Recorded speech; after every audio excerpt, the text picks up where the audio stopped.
நான் ஒரு நாட்டுக்கு போயிருந்தேன். அப்போ அந்த நாட்டுல முன்னாடி ராஜாவா இருந்தவர், அவருடைய அரண்மனை இருக்கு, சுத்தி காட்டுறாங்க. அப்ப அங்க இருந்த சகோதரர் சொன்னார், வாங்க இந்த ஒரு அரண்மனையை சுத்தி பார்க்க போவோம்னு சொன்னார்.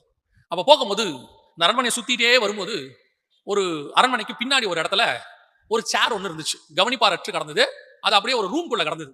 அப்போ நான் அவர்கிட்ட கேட்டேன், இது என்ன ஒரு ரூம், இது உள்ள ஒரு சேர் கிடக்குது அப்படின்னு. அவர் சொன்னாரு, இதுதான் இவருக்கு முன்னாடி இருந்த ராஜா வச்சிருந்த சேரு. அவர் செத்த உடனே அந்த சேரை தூக்கி போட்டாங்க. இப்ப யோசிச்சு பாருங்க, அவர் உட்கார்ந்து இருக்கும்போது அந்த சேருக்கு என்ன மரியாதை, எவ்வளவு பெரிய மரியாதை. அந்த சேர்ல அவர் உட்கார்ந்தா ராஜா உட்கார்ந்து இருக்காரு, அதுக்கு பேரு சிங்காசனம். அது பேர் அவர் உட்கார்ந்து அவர் எத்தனை தீர்ப்பு கொடுத்திருப்பாரு, எத்தனை பேரை சந்திச்சிருப்பாரு. அவர் போனாரு, அதுக்கு மதிப்பெல்லாம் போச்சு. அதே மாதிரி தான் நீங்க இந்த பூமியில இருக்கிற எவ்வளவு மேன்மையா உங்க சரீரத்தை வச்சிருந்தாலும், எவ்வளவு டெக்கரேட்டிவா வச்சிருந்தாலும், என்ன பண்ணாலும் ஒரு நாள் இது மரியாதை இல்லாமல் போகும். உள்ளுக்குள்ள இருக்கிற ஆத்மாக்கு தான் மரியாதை. அதுக்கே நீங்கள் இவ்வளவு பிரயாசப்படுவீர்கள் என்று சொன்னால், அழியாத நாட்டிலே, நித்திய ஜீவன் உள்ள நாட்டிலே நித்தியமாய் இருக்கிற ஒரு சரீரம் மண்ணிலே செய்யப்பட்டது அல்ல, அது கர்த்தருடைய வார்த்தையினாலே ஆவியினாலே செய்யப்பட்ட ஒரு மகிமையின் சரீரம். அந்த சரீரத்துக்கு நீங்க எப்படி காத்திருக்கணும்?